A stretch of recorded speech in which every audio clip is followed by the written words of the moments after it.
ఒక్కరి చెప్పేది ఖర్చు పెట్టలే పైసలు చెప్పేదా ఓట్లకు పైసలు కూడా అవసరం లేదు.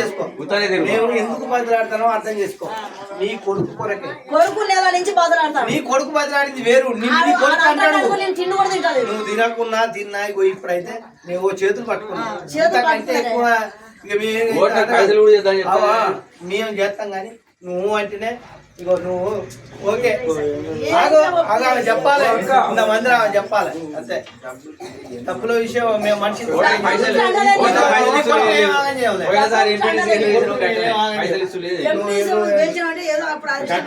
అన్ని గట్టిగా ఉంటాయి. ఇప్పుడు కూడా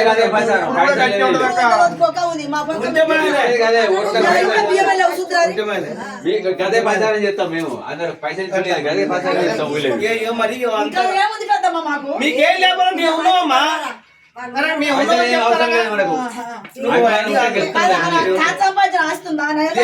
లేదు ఆయన మనిషే ఉన్నాడు. ఆయనే ఉన్నాడు అట్లా.